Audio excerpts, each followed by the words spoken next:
জানান, একবার যদি গোপালকে কাছে পায় তাহলে সেই তাকে বোকা বানিয়ে ছাড়বে।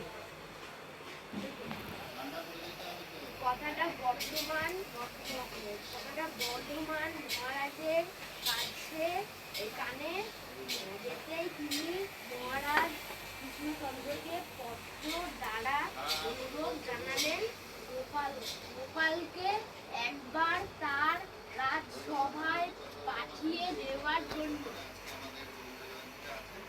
যথাসময়ে পত্র নিয়ে বর্ধমান মহারাজের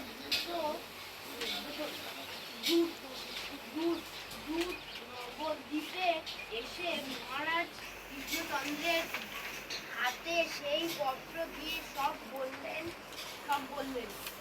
মহারাজ কৃষ্ণচন্দ্র